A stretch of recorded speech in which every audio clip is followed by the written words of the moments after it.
Liz's grandmother, and Liz's. Sorry? And Liz's. Sorry. The Glassman's grandmother, and she is also a member of Michla Bas Moshe Dov from Mishpachat James Adler's. James, your wife, your mother-in-law. Thank you very much. Both the families always chase us to donate the share. Thank you very much for pushing us to do it. Rabbi Leff, I always go to see Rabbi Leff on Tisha B'Av. This year I forgot though. But usually I go to Matisyahu to hear Rabbi Leff speak for 4 hours. It's fascinating. Today Rabbi Leff is coming to Efrat on Motzi Son Gedalia to speak to us. I like to make a deal. For 4 hours. Not for 4 hours. Baruch Hashem. I like to do a deal with the Rav. I won't come on any other fast. You won't come on any other fast. We're all waiting to hear you when we're standing the gates of the Beis HaMikdash, and you have to give us a share on Tumah and Tara, which kabbalas to bring. If you can prepare it, because please God, in a few days' time after Yom Kippur, Yom Adin, we may be there with our loving. If anyone wants to read too fast, I started reading this book. It's fascinating. The Rav has got both books are written by the Rav, and they're both for sale outside. If you want to buy them afterwards, I highly recommend it. Can the Rav just give a 2-minute explanation of what each one, the difference? One is on the Shemona Esrei, from beginning to end, with a lot of introductions to each bracha, and the other one's on all of the Yomim Tovim, all the Moadim, all the holidays of the year. It gives me great honor. Sorry, darling.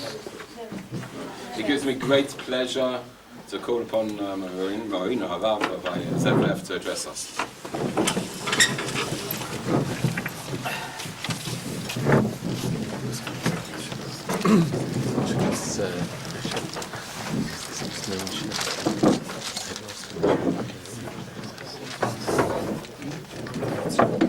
Just for the family. Thanks. Just for the family, right? You can race it to it. Just for the family, you know, for the family. That's why they put my picture on the second book. They sell a target that goes around it.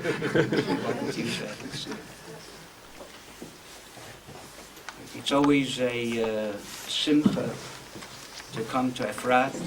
I remember visiting my brother-in-law and sister-in-law here 30 years ago, when Efrat was a lot smaller. And Baruch Hashem, it should grow and continue growing. And just tell you, if Mitzvah Hashem, the Beis HaMikdash is built in a few, I guarantee you I will not be giving the shiurim. I'll be sitting in the back somewhere listening to much greater people giving shiurim at the time. It's a special simcha to be here because my brother-in-law, sister-in-law had a grandchild born a few days ago, last Shabbos in fact, so I want to wish them a public mazel tov. And the shiur, the neshamos that the shiur is dedicated, Le'ilui Nishmas, so Mitzvah Hashem, the Divrei Torah of the shiur should be taka Le'ilui Neshama. We're in the midst of tshuva, at least we should be in the midst of doing tshuva. And the Svarim tell us that teshuva is a miracle. It's not something from this world. The fact that repentance helps is something beyond this world. It's something that God created before He created the world, and it's a tremendous miracle that tshuva helps. Now, on the surface, I don't understand that. Because what is tshuva? Tshuva is that you regret deeply. We're talking now about real tshuva. Real tshuva is where you really regret that you did something wrong. And you commit yourself that you'll never do it again. And you really mean it. And you verbalize it between you and God. Now, if some other human being did something wrong to you, no matter what it was, and they came to you and cried their heart out, and you saw that they really, really felt bad. They really regretted what they did. And they begged you for forgiveness. And they promised you they'd never do anything like that again, and you saw that they were really sincere. Would you forgive them? I would hope so. And if you wouldn't, you'd be cruel. Now God is a Kel Mole Rachamim. He's full of mercy. Why shouldn't he forgive us? If we really did tshuva, what's the miracle? What's the miracle? In order to understand that, you have to understand a little bit about how sins and mitzvahs work. What is their essence? What's it all about? And there are two ways of looking at it, and we'll see that both are true. One way is that sins and mitzvahs are the function of a king. God is the ultimate king. He wants obedience. He wants to teach us discipline, self-control. So he commanded us to do various things. There may be no intrinsic value to the things he commanded us to do, but he wants us to be obedient. He wants us to learn, to have self-control, to have discipline. Similar to an earthly king who commands the people of his kingdom. He wants to make an orderly kingdom, so he gives decrees in order that people should be able to be disciplined. Example, king commands that no one in his kingdom is allowed to eat watermelon. You eat watermelon, you get your head cut off. If you eat the watermelon, there's not going to be any intrinsic damage done to you. Watermelon is very nice. Not going to hurt you at all. But if you get caught, it can be very uncomfortable to exist without a head. So the king will punish you. The punishment is extrinsic to the crime. Commit the crime, no problem, no intrinsic detriment, but the king will punish you. The punishment comes from outside. Maybe mitzvahs are, and aveiros are like that. God commanded us arbitrary things. If we keep them, he'll reward us. If we don't keep them, he'll punish us. The reward and punishment comes from the king. Or maybe not. Maybe mitzvahs and aveiros are a function of a doctor advising his patient. Example, you go to the doctor for a checkup, and he says, good thing you came to me, because I discovered that you are deathly allergic to watermelon. If you eat watermelon, you're going to see your toes are going to turn green, then your feet, then your legs, and within 20 minutes you're going to be dead from an allergic reaction to watermelon. I strongly suggest that you don't eat watermelon. If the person eats the watermelon, the doctor's not going to punish him. The watermelon's going to punish him. The watermelon intrinsically is detrimental. Maybe that's what mitzvahs are. God is the ultimate doctor. He created the world. He knows what is dangerous to human beings in that which he created, what is off limits, what is intrinsically a poison. And he advises us, look, these things are not healthy for a human being, not for his body, not for his soul.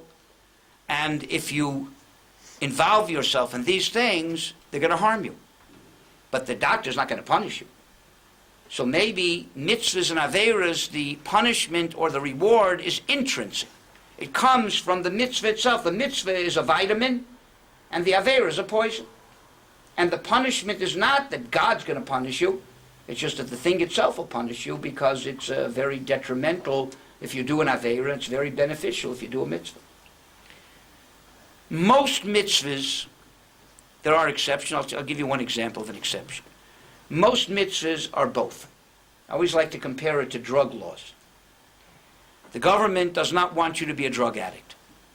Being a drug addict in itself is detrimental to your health. And eventually it's going to kill you. But the government also made laws that if they catch you taking drugs, they'll throw you in jail. So there are two punishments. One is the thing itself is detrimental, but the government doesn't want people to do things that are detrimental. They want to have a healthy state. So they prohibited taking drugs and punish you extrinsically, and you also get punished intrinsically if you do it because it's going to harm you. So most mitzvahs have both parts. They are the function of a king who's also the doctor, who commands us to do those things that are good for us and prohibits us from doing those things that are harmful to us. And if we do the wrong things, we get two punishments. One from the king and one from the thing itself. If we do the right things, we get 2 rewards. One from the king, and one from the fact that the thing itself is beneficial. I'll give you an example of a mitzvah that's an exception. There's a mitzvah of hakel. Every 7 years, the end of 7 years, on Sukkot, every Jew, man, woman, children, infants, had to come to Yerushalayim and hear the Torah read by the king. So the Gemara asks, I understand why men and women come to learn, to listen. I understand why children come to be educated. Why bring infants? What in the world is an infant going to benefit from hearing the king read the Torah? The Gemara says, it's in order to give reward to the people who bring them. Now what does that mean? So the Shurei Das, the Tozer Rosh Hashiva, explains what it means is the following. There is no intrinsic benefit of bringing an infant to Hakel. Gains absolutely nothing from it. But God knew that you have to bring them, because there's no babysitters. Everybody has to come. Nobody stays home. So you're going to have to bring the infants no matter what. So even though there's no intrinsic value to bring them, God made it a mitzvah. And if you intend to fulfill God's command, you'll get rewarded. Even though you have to do it anyway. But this way you'll do it for the sake of fulfilling the command. Even though there's no intrinsic benefit to it, you'll get rewarded. That's what it means. So that's a mitzvah where only the king's side applies, not the doctor's side. If that's the case, then we can understand a few ideas based on this concept. Firstly, every time we bless the new month, Rosh Chodesh Bench, so we say, Chayim sheyesh bohem yiras shomayim veyiras chet. Why is that not redundant? What's yiras shomayim? What's yiras chet? According to this idea, yiras shomayim is, I have a fear of rebelling against the king. That's called yiras shomayim, fear of heaven. But I also have a fear of transgressing the sin, because the sin itself is a poison. The sin itself will harm me. So I'm afraid of the sin.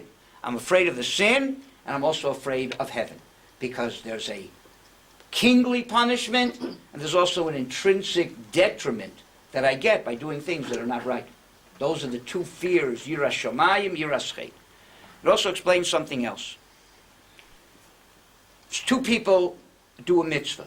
One is required to do the mitzvah, and the other one is not required to do the mitzvah. Example, very close example, Rosh Hashanah. Men had to hear the shofar on Rosh Hashanah. If they didn't, they slept late and they missed shofar on Rosh Hashanah, after 120 years, God's going to want to know why. You negated a command that you had to do. Women do not have to hear shofar on Rosh Hashanah. Women, by minhag, have accepted upon themselves to go hear shofar on Rosh Hashanah. If they miss, they have somebody come to the house and blow for them, but they don't have to. If a woman sleeps late and she doesn't hear shofar on Rosh Hashanah, nobody's going to have any complaint against her after 120 years. Nobody's going to ask her, why didn't you hear shofar on Rosh Hashanah? It's not required. Let's say a man and a woman both go to hear shofar on Rosh Hashanah. The woman is not required, she does it voluntarily. The man is required, he does it because he is commanded. Who gets more reward? The man. Now on the surface you would say the opposite. Somebody volunteers to do something they don't have to do, shouldn't they get more reward than somebody who has to do it? But we said, yeah, that's what Tosfos says. Right? But I have a different answer, based on this. Very simple. A man who fulfills a command gets 2 rewards. He gets rewarded by the king for listening and obeying, and the shofar itself is beneficial. Second reward. A woman wasn't commanded by the king. The king's not going to reward her. I didn't tell you to do it. You did it on your own. So what benefit is there? The fact that you benefit from what the shofar does for your neshama. It's 1 reward. So therefore the person who's commanded gets 2 rewards. The reward from the king for fulfilling a command, and the benefit that the mitzvah itself provides. And the person who's not commanded doesn't get rewarded for listening to a command. They didn't listen to a command. But they get the benefit of listening to the shofar. So therefore, the reward of the person who is commanded is greater because there's two rewards, and here there's only one reward. It also explains something else. Shogeg. You transgress a sin unintentionally. Not accidentally, unintentionally. Let's see what that means, unintentional. I'll give you an example. You go to sleep after the Cholent Shabbos afternoon. You wake up a few hours later, which in itself, they say, is the biggest proof that one day there will be a resurrection of the dead. Because if there wouldn't be, you would never be able to wake up after the Cholent Shabbos afternoon. You wake up a few hours later and you are disoriented. You don't know where you are, if you are, when it is. Ever happened? You woke up Shabbos afternoon and thought it was Sunday morning? Or Saturday night? Or Thursday morning? It happens. And before you get your bearings, you think it's Sunday morning and you're just waking up Sunday morning, you go over and turn on the light. You have just now desecrated the Shabbos b'shogeg, unintentionally. I thought it was Sunday. I didn't do it on purpose. I didn't intend to desecrate the Shabbos. It was unintentional. In the time of the Beis HaMikdash, you would have to bring a sacrifice, right? A sheep or a goat, schlep it up to the Beis HaMikdash. Probably cost a lot of money. Never bought any sheep or goats, but it probably costs a lot. You have to give it to the Kohen, have him bring it as a sacrifice. You would have to confess your sin on the head of that animal before it was slaughtered, cry your eyes out, do a tremendous amount of tshuva. Why? Doesn't God understand that we're human beings and we can make mistakes? I made a mistake. I thought it was Sunday. What do you want from me? What's the big deal? So let's see what the big deal is. The king commands, no one in my kingdom eats watermelon. You want to be a loyal subject, so you go home and you throw away all your little red round watermelons. And you only keep your big green apple. At least that's what you think. And you take a nice slice out of your big green apple and you go and sit on the park bench in front of the king's palace and eat your slice of apple. The king's guards grab you, bring you to the king. The king says, what's the problem? He said, this guy is sitting in front of your palace eating a slice of watermelon. King looks at you and says, is that true? He said, no, of course it's not true.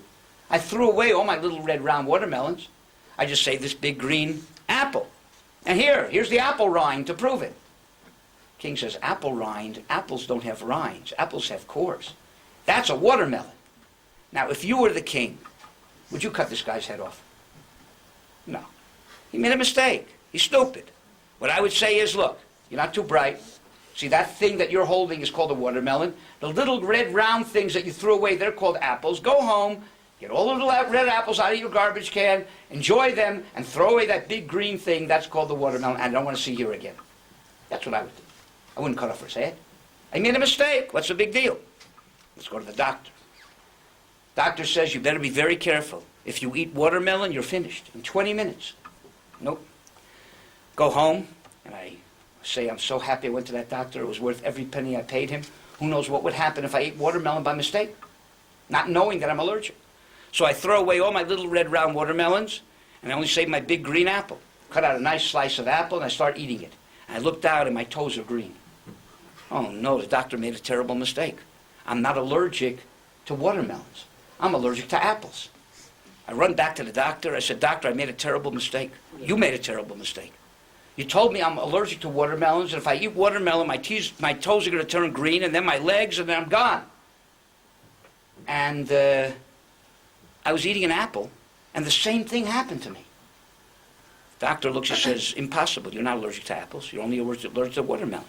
He said, well, I have the apple rind to show you. He said, that's the problem. Let me see the rind. He said, that's not an apple rind. That's a watermelon rind. The guy says, oh, great. It's only a mistake. Everything will be okay.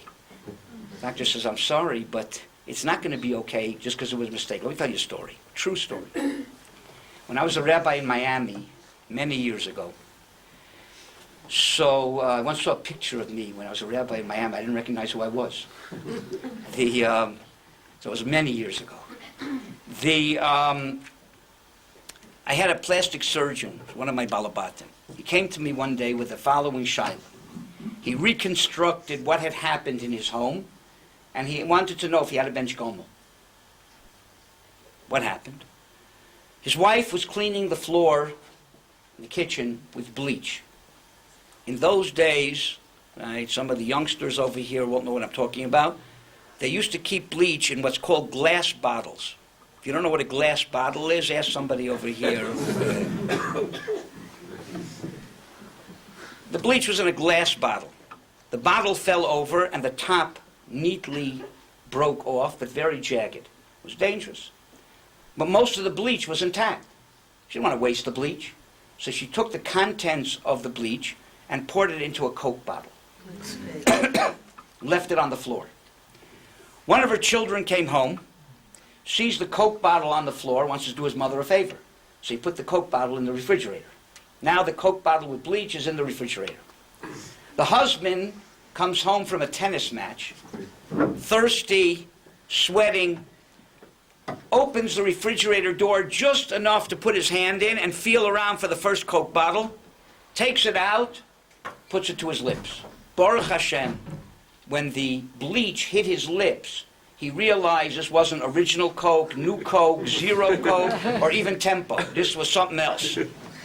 And he didn't drink it. He wanted to know, he was that much away from drinking that bleach. Should he bench gomel or shouldn't he bench gomel? It's just as an aside, so you don't sit and worry. Right? What was the psak? The psak was he doesn't bench gomel. You only bench gomel if something happened that should have been dangerous and you were saved by a miracle. But if something almost happened, once heard Rabbi Bick, Zecher Tzadik Livracha from New York, once had a similar shaila. Somebody's walking down the street. He crossed the street, and a minute after he crossed the street, a flower pot fell from 10 stories up, exactly where he was before. So he came to Rabbi Bick, and he wanted to know, should I bench gomel or not? He said, the same thing happened to me. My wife was hanging up my pants on the clothesline, 10 floors up, and they fell off the clothesline. And I was in those pants a few minutes before. So just like I didn't have to bench gomel, you don't have to bench gomel either. In any case, he didn't have to bench gomel. But what are we going to say? Don't worry about it. You see, it's all unintentional. Nobody had any bad intentions over here. Your wife was not interested in murdering you. Right? She just wanted to save some money. Your child was only interested in fulfilling the mitzvah of honoring her mother. She wasn't interested in murdering you either. And you were not interested in committing suicide, so it all was totally unintentional. Had you drunk the bleach, nothing would have happened. Wrong. Had he drunk the bleach, his kishkas would have been burnt out. Intentional, unintentional, doesn't make any difference. And therefore, you need all this kapara. You need to bring a sacrifice and whatever. You got to pump the guy's stomach. Because it doesn't make a difference if it was intentional or not. From the doctor's side, the sin is going to have its effect whether you did it intentionally or not. From the king's side, the king understands. But there's another side to a sin. So the shogeg, the unintentional sin, is more of a function of the doctor's side of the sin than the king's side of the sin. It also explains something else. What would you say in the following situation? Somebody walks into a non-kosher restaurant, we'll make it in New York, right? For the sake of the honor of Eretz Yisrael, and goes in New York and he decides, he says, look, I'm tired of eating kosher food. It has no taste. I want to eat a real non-kosher steak, probably tastes great. He walks into a non-kosher restaurant and he says, bring me a steak. He doesn't know that the night before, the restaurant's kitchen burnt down and they can't produce anything from that kitchen. But they didn't want to close their doors because they'd lose customers. So they made a deal with the Glatt Kosher restaurant down the block that if anybody comes in and orders anything, they will deliver it through the back door and they'll serve it as if it's theirs and apologize for the fact that they don't have silverware and they don't have plates and everything is only chad pani. So the waiter goes into the kitchen, gets on the phone, calls the Glatt Kosher restaurant, send me over a steak fast. They bring the steak with all the trimmings and the waiter brings it. He apologizes for serving it on plastic plates with plastic cutlery, but he says, here's your steak. No. The guy looks at the steak, now this is a steak. He starts to eat, he says, now this tastes like a steak, not like the glatt kosher place down the block. This is a steak. He eats it, goes home. Comes Erev Yom Kippur, and the restaurant owner starts to feel a little guilty for fooling the guy. So he calls him up, he says, listen, tomorrow, when you go to shul and you start confessing your sins, forget about the steak you ate in my restaurant, because it was glatt kosher. Does he need to confess that sin or not? The answer is he does. He does. How do I know he does? Because the Torah says he does. In a similar case. Case is like this. A woman made a neder. She made a vow, an oath. She wants to go on a diet. She is not eating any more cake. Swore. I swear I'm not eating any more cake. Okay? Her husband heard the vow the day that she made it. He has the right to annul it. He doesn't have to tell her. He just says it's annulled. Right? So the husband hears his wife make this neder that she's not going to eat any cake. And the husband says, what do you mean? I like my wife. More of her the better. And I don't want her to stop eating cake. So he annuls the neder, but he doesn't tell her. She thinks that she is prohibited to eat cake by an oath, and she holds out for 2 weeks. After 2 weeks, she can't take it anymore, and she swallows a chocolate cake whole. She feels terrible, physically and spiritually. She comes home. She tells her husband, I did a terrible thing today. I made an oath not to eat cake, and today I swallowed a whole cake. The husband says, don't feel bad, at least not spiritually, because I annulled the vow. You never had a vow. It was never there. I annulled it. I have the right to annul it, and it's as if you never made the vow. So you didn't do anything wrong. The Torah says, Isha hafeiram, even though her husband annulled the vow, the Hashem yislach, God still has to forgive her. The question is why? She didn't do anything wrong. So we learn from there that if you intend to do something wrong, you intend to eat chazer, and by accident you ate kosher, you still need to get forgiveness. Now why? Let's see. Go to the doctor, tells you don't eat watermelon, otherwise you're finished. You go home, you say, I don't believe a word that doctor says. He's a quack, and I'm going to prove it. I'm going to eat a pound of watermelon, and nothing's going to happen to me. So he takes out a lot of little red round watermelons, and he eats them, and he even saves the cores to show the doctor that he finished all these watermelons, and nothing's going to happen to him. And sure enough, nothing happens. Runs back to the doctor with all these watermelon cores, and he says to the doctor, Doctor, you're a quack. You told me if I ate watermelon, my toes would turn green, my feet would turn, nothing turned green, I feel fine. He said, impossible. If you ate, you'd be almost dead now. He said, well, here's the watermelon cores. He said, watermelon cores? He said, you're stupid, but you're lucky, because those are not watermelon cores. Those are apple cores. And if you had eaten a pound of watermelon, you'd be dead. But you're lucky. You're stupid.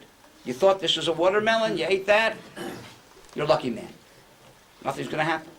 So I thought I was doing something wrong. I thought I was eating treif, but I ended up eating kosher. Is anything going to happen to me from the doctor's side? Absolutely not. What about the king? I walk in front of the king's palace, holding up my little red round watermelon, and I say, I don't care what this king says, I'm going to eat this watermelon. And I take a bite out of my little red round watermelon. The guards of the king grab me and they drag me to the king. The king says, what's going on? We said, the guards say, we're not sure exactly. You see, this guy's standing in front of your palace with an apple, screaming, he doesn't care what you say, he's going to eat this watermelon. The king right away understands what's going on. If you were the king, what would you do to this guy? Off with his head. Why? Because he intended to rebel against you. What difference does it make if it was an apple or a watermelon? He intended to rebel. He's a rebel. So he's going to get the punishment. So here, it's the opposite.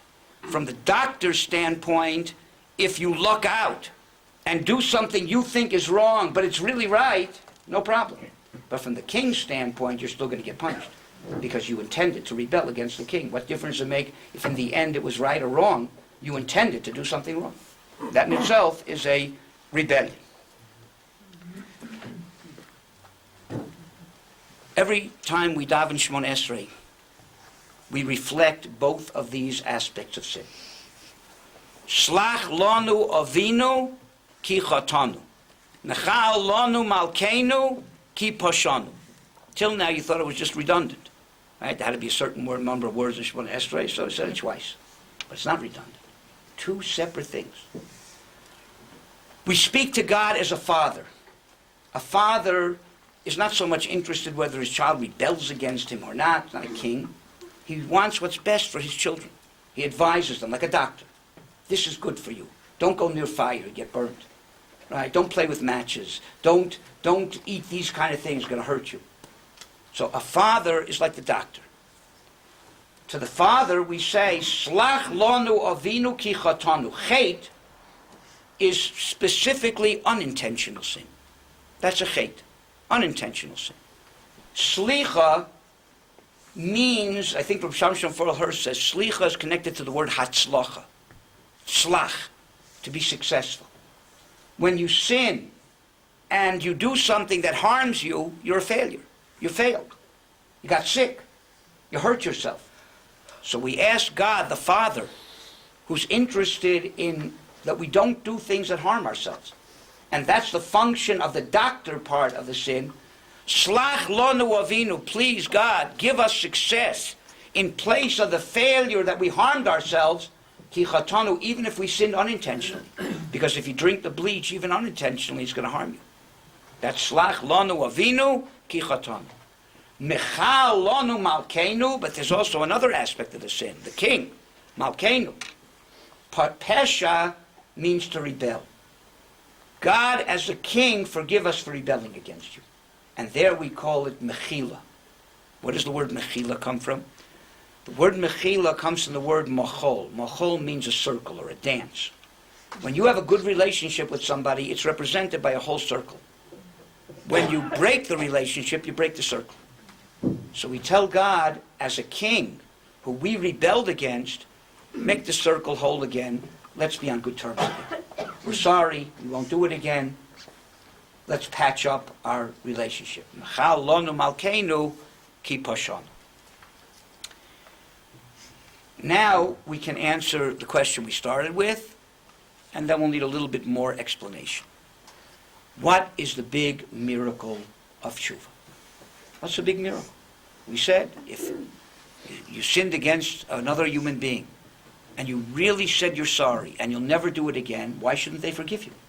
So why shouldn't God forgive us? So let's see. You ate watermelon, the king caught you. He's ready to cut your head off. And you start to cry and beg for forgiveness. And you tell the king, I really regret doing it, not only because you're going to cut off my head, but I thought about it and really know that it's wrong to rebel against you. You're such a good king, you do so much for this kingdom, and I've been ungrateful, and I really regret it.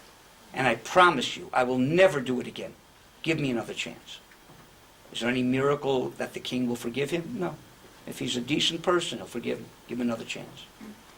What happens, though, if you ate watermelon and your toes start to turn green, and you run back to the doctor, you say, Doctor, I admit it. I ate watermelon. I feel terrible. I really regret it. I promise you I'll never do it again. Forgive me. You know what the doctor will tell you? You probably won't do it again because in about 5 minutes you're going to be dead. Right? And I forgive you. But could you pay my bill before... That's what the doctor will tell you. Hey, I forgive you. You'll never do it again. All that is meaningless. If you have the poison in your body, that's it. You're finished. What is saying you're sorry and you'll never do it again? How's that going to help? God, on the other hand, takes our sorrow, our regret, our commitment not to do it again, and the poison disappears. That's a miracle. That the poison will disappear because you said you're sorry and you'll never do it again. The fact that God will forgive you as a king is not a big miracle. But the fact that God will forgive you as the doctor, how can the doctor forgive you? But God makes it that the poison disappears. That is a tremendous, tremendous miracle. That's what tshuva does. It not only squares you away with God, it takes away the effect of the sin. So now the question is, okay, it's a tremendous miracle, but how does it work? Even miracles have to have some kind of basis to them. So like we said, there are 3 components to tshuva. based on everything we said, let's understand how those three components work. The first component is regret. I really have remorse. I regret doing the sin. Second component is that I commit myself never to do it again. And the third component is I verbalize that between me and God. I say it out. Let's start with the king. If you were a king or a regular person, somebody did something against you, are you more concerned that they regret doing it, or are you more concerned that they'll do it again? Probably they'll do it again. Right? I don't really care if you regret it or not. Just tell me you're not going to do this again. The king is interested people do not rebel against him, that they're loyal subjects. I don't really care how you feel about what you did. I'm only concerned that you don't do it again, so if you don't regret it, you're going to do it again. So I'm also concerned that you regret, but my main concern is for the future. So you can understand that the commitment affects the majority or predominantly the king. Right? I'm telling God, look, I was a unfaithful servant, I was a rebel, I promise you from now on I'm a faithful servant. So that is that aspect of tshuva. Says the Mabit in Sefer Beis Elokim, how do you get the poison out of your system? How do you take care of the doctor side of the sin? So he says like this. He says when a person regrets something, what does that mean? Mentally, he puts himself on rewind. If I could rewind my life and do it again, I wouldn't have done what I did. So mentally, he's pushing the rewind button, and as if he went back and lived it over differently. But it's not real, it's only mentally. God, miraculously, makes your mental image real. And it's as if you went back and you didn't do it and the poison was never there. That's the miracle. The miracle is that God takes your regret and makes it into something real. It's only in your mind, but it becomes, it materializes as if it's real, and the poison goes away. However, you need still one more thing, to verbalize it between you and God. Why? God knows what you're thinking. He knows you feel sorry. He knows that you're committed. Why do you have to say it? So one of the reasons is that if you just think something, it's not as committing as if you say it. If you just think of something, it's not a nether. But if you say it, it becomes a nether sometimes. So you strengthen your commitment for the future by saying it out, by verbalizing it. What about the other side? The regret? How is that affected by saying it? Vidui means to confess. But the word vidui can also mean something else. It can come from the word yadu. Yadu even bi. In Eicha. They threw stones, they cast stones at me. The word yadu can mean to cast, to throw. When somebody ingests poison, my sister-in-law's a nurse, so we'll see if she agrees. Not all poisons. Acids and bases, this doesn't apply to. But poisons where the danger of the poison is that it's ingested into your bloodstream, the first aid for that kind of poison is get it out of your system. Give somebody something that makes them throw up, so they get it out before, and they take you to the hospital, they pump your stomach, because they don't want it to be absorbed into your bloodstream. So the first aid is get it out of your system. Throw it up. That's exactly what you do when you say vidui. That's vidui. Vidui is the sin is inside. But I don't want it to be absorbed into my soul. So I throw it up by saying it. Or shamnu, bogadnu. I'm taking it and throwing it out verbally. So the verbal confession aids the getting rid of the poison, and it also strengthens the commitment for the future. That is how tshuva works. But there's other things you need sometimes. Yom Kippur, how does that fit in? According to this, every time you do tshuva is fine. What do you need Yom Kippur for? Sometimes you had to bring a sacrifice. Sometimes somebody had to be executed, even if he did tshuva. He murdered somebody. It doesn't help to do tshuva. He's going to have to be executed. Get a death penalty. And with the tshuva, his soul will be okay in the next world. But this world, he has to sometimes get lashes. Sometimes you have to suffer. What are all those things? Those are called kapara. Kapara adds another dimension to teshuva. And that's the following. If we can compare teshuva to washing a garment. You have a garment that gets soiled. That's the sin. Okay? You've soiled your neshama to a certain degree, and the truth is that a Jew can never soil his neshama. The dirt is only in the fabric. It doesn't change the color of the fabric. It never stains and discolors the fabric. The neshama remains pure. It just encrusts the neshama with a lot of dirt. So all you have to do is get the dirt out. So how do you clean a garment? Put it in the washing machine, right? And if you use the right detergent and hot enough water, right, and you agitate it enough, you'll get the dirt out, and it'll be perfectly clean. If the water's not so hot, or the detergent's not so good, and you don't agitate it enough, it'll become somewhat clean. That's tshuva. All tshuva helps, no matter what. You put it into the washing machine, the water is going to be a little bit cleaner than it was. But how much it's going to help depends on how intense it is. But sometimes that's not enough. Sometimes putting the clothing into the washing machine with water and detergent will not clean it. The stain is too stubborn. It's too embedded in the fabric. Then you need something else. You need what's called as pre-soak. You soak the garment in this pre-soak, and it loosens up the stain. It doesn't clean it. It won't come out clean from the pre-soak. Looks the same as it was. But it prepares the stain that now the detergent and the water and the agitation will take it out. That's kapara. Kapara is not going to take away the sin. That's only tshuva. That's only regretting it, accepting you'll never do it again, and verbalizing, confessing. But some certain sins are so embedded that they need pre-soaks. The pre-soak can come sometimes before, sometimes after. It's not like exactly like a pre-soak. It's an after-soak too. Right? That after you clean the beged, this thing will take out the stain after the fact. So that's called kapara. Some sins you need Yom Kippur to help take out the sin together with tshuva. Some sins you need suffering, whatever it may be. But those are not the actual cleaning of the beged.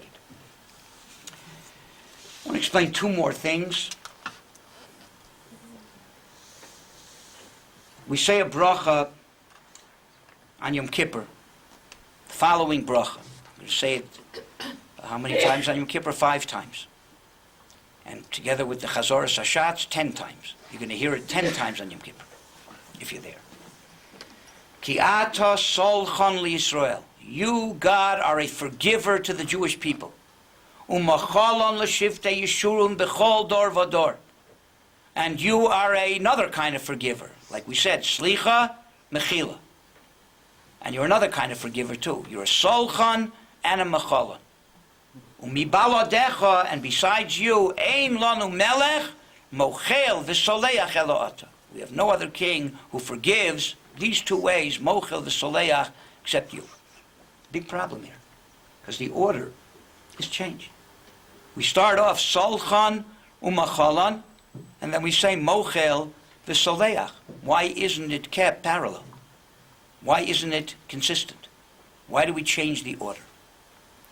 So I was thinking, based on what we said, that slicha is a function of the doctor. Mechila is a function of the king. There's a difference between soleach and mochel and solchan u'machalon. Solchan u'machalon describes God.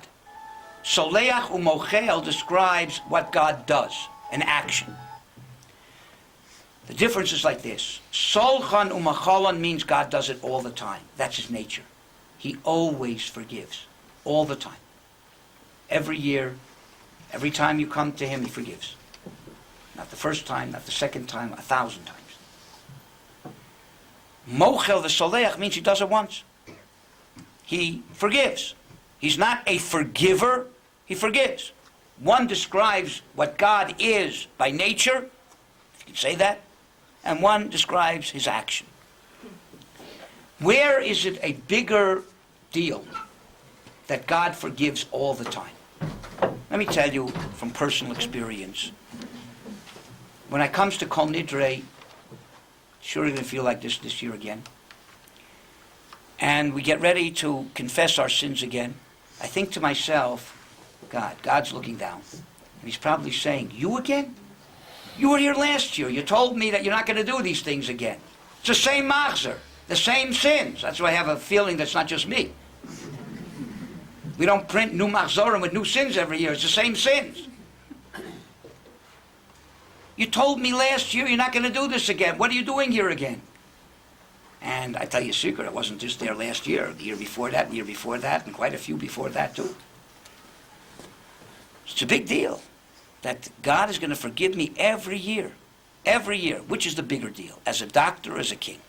Let's see, the doctor. Doctor tells you don't eat watermelon. If you do, big problems. But we have a shot that will neutralize the poison. You better get here within 20 minutes. The shot costs $25. Get the shot, you'll be okay. Don't get the shot, you're finished. I go home and I say, I can't control myself. I love watermelon. Take a nice slice of watermelon. Sure enough, my toes are green. I run to the doctor. I said, doctor, give me the shot. Give me $25. Give him $25. Gives him the shot. Goes home. An hour later, can't control myself again. Need more watermelon. Come back to the doctor. You again? Yeah, doc, come on. Okay, $25 more. Give him the shot. If you're the doctor, are you going to get mad at the person that he keeps coming back? You may be a little annoyed. In fact, if you make $25, you might give him watermelon to take home with him. You may get annoyed, but you're not going to be angry. You're not going to refuse to give him the shot because he keeps coming back. But what about the king? The king catches you eating watermelon, and he's ready to cut off your head. And you beg him, please, give me another chance. I promise you I'll never do it again. I'm sorry. The king gives you another chance. An hour later, you're caught eating watermelon again. You're dragged to the king. The king says, you told me you're sorry, you'll never do it again. He says, I know, but this time I mean it. Give me another chance. How many times do you think it'll be before the king cuts off your head if you keep telling him, I'm sorry, and this time I mean it? At some point, he's going to cut off your head. Not going to believe you. So the fact that God forgives as a king over and over every year is much greater than the fact that he forgives as a doctor. So when we say God is a solchan u'machalan, meaning he does it all the time, first we say he forgives as a doctor, and not only that, he even forgives as a king. But which is the greater deal? That he does it one time? There the opposite is the case. The fact that a king can forgive, any king can forgive. But the fact that the doctor can forgive, that's something special. So when we say it one time, mochel v'soleach, we say not only do you forgive as a king, you even can forgive as a doctor, which a human doctor can't do. So that's why we change the order. One more point, which I think is important, and that's the following. Somebody in my moshav many years ago, in the middle of a shir, asked me this question. And it was a, thank you very much. Baruch atah Adonai Eloheinu melech haolam shehakol nהיה b'dvaro. And I had to think of an answer on the spot. So I gave an answer. And since then, I've been adding to that answer a little bit every year. And the more I say it over, the more I'm convinced that it's true. She asked me like this. She said that, for the most part, sins that are regular sins, we usually repeat year after year. We go back to doing those sins. And next Yom Kippur, we have to do it again. I didn't make a bracha properly. I did something that the hechsher wasn't so good. All these kinds of sins that I spoke Lashon Hara. Right? We say on Yom Kippur and we do tshuva, and we probably mean it, but it's a long year. And usually by the end of the year, again, we don't print new machzorim, same machzor, all these same lists with the same sins we had last year. So it seems like a exercise in futility. Why do we bother? Every Yom Kippur, and we know that the next Yom Kippur, we're probably going to be pretty close to where we were the Yom Kippur before. Not that much of a change. Is it worth all of this bother? So the answer that God put in my head was the following. You can ask the same question about the following phenomena. People, should I turn this over?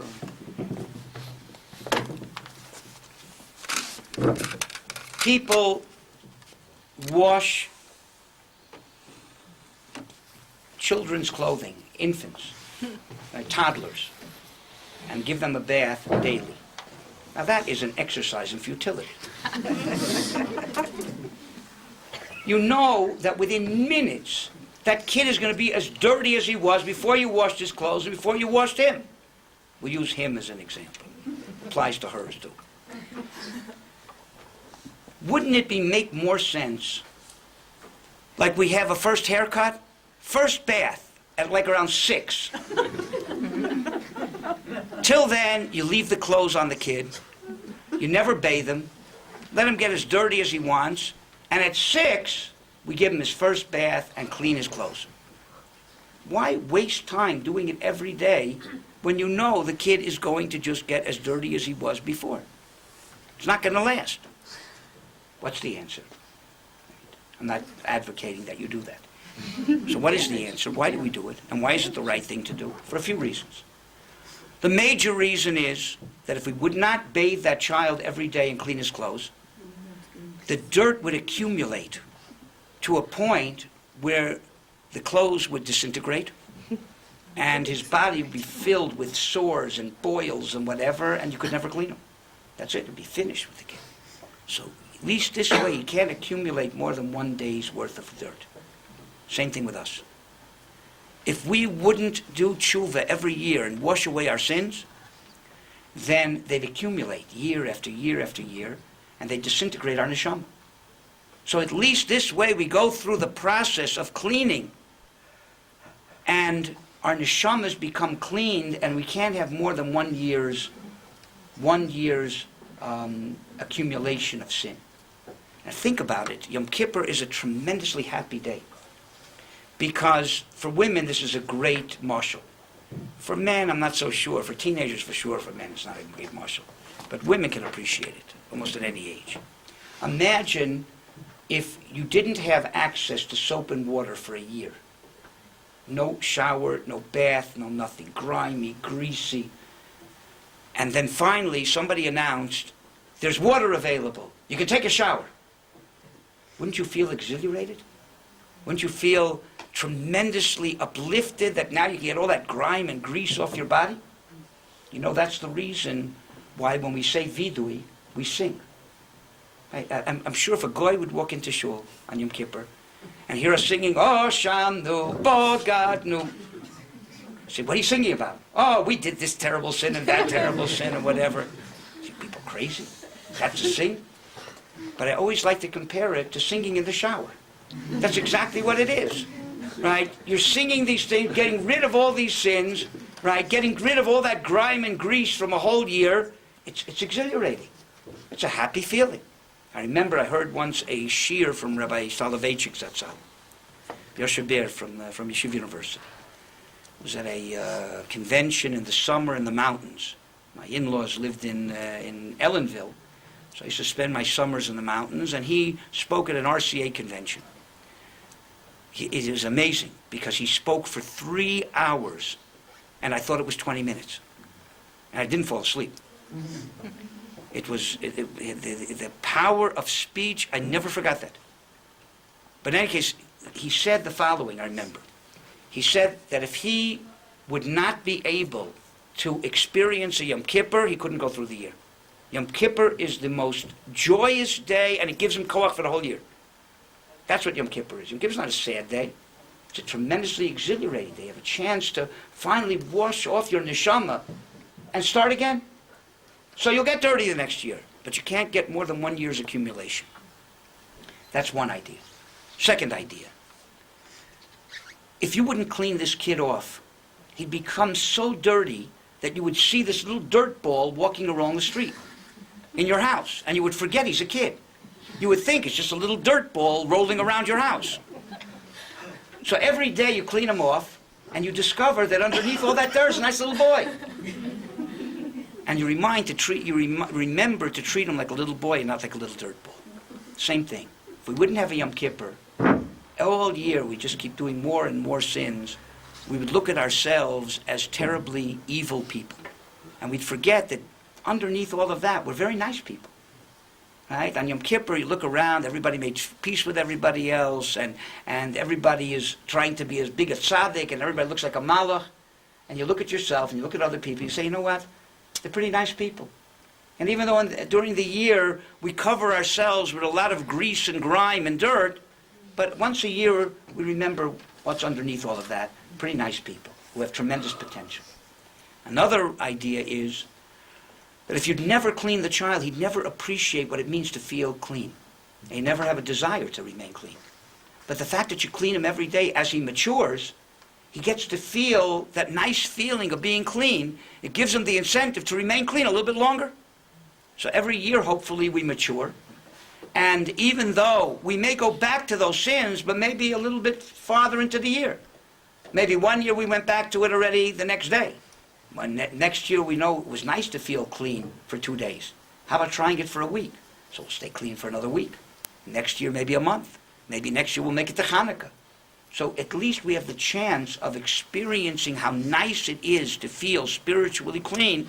And that way, as we mature, we'll want to remain clean longer and longer. Those are the basic reasons why we clean a child, even though it seems to be an act of futility. It's the same reason we clean ourselves yearly. It's not an act of futility. Definitely a benefit. So Mirz Hashem, if we have a successful Aseret Yemei Tshuva leading up to Yom Kippur and Shabbos Tshuva, finally a successful Yom Kippur, so we'll be able to cleanse ourselves of our sins, and hopefully HaKadosh Baruch Hu will not only forgive us this year, but He will finally bring, as the year represents, Tov Shin Ayin, Teisha's Yeshua. It'll be a year of Teshua, a year of salvation. We'll see finally the Klal Yisrael really redeemed from all of the tzaras that we have. We have plenty of them, from within and from without. And the Rebbeinu Shalom will finally redeem us and send Mashiach Tzidkeinu b'meherav yameinu. Ksiva v'chasima tova to all of you. Yes. It's a beautiful idea about this repetition, because I always feel very, very hypocritical when you say all this hours and hours of vidui and I feel much more hypocritical. I've been around for longer than you. Yeah. Maybe I'm the biggest sinner. I don't know. But so it's like such a wonderful way of looking at it, which it's amazing, but it still holds it a little, it doesn't totally, it's a wonderful way to help me deal with it, but it's still a little, it doesn't completely... It shouldn't make you completely feel doesn't matter. Confident, You don't say confident, because there's still what to be afraid of. Right, but but it should say, make you you can't feel, say- right, it should make you not feel totally miyuash. Yeah. Right. That's, shouldn't go into Yom Kippur feeling it's hopeless. It's not hopeless. And how's it different? Any amount of tshuva helps. Or, the better it is. So we have to work on trying to make it as better as possible and to keep it going as far as possible. But whatever you're able to accomplish is not wasted. It's worthwhile. That's the message.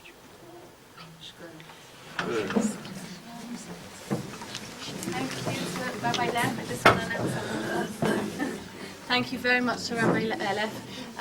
Besides the fact that there's books for sale outside, I've been asked by Amutat Choneinu, which does very good work, that they were going to have an evening tonight to explain about the Amutat, and they cancelled it because we're having this evening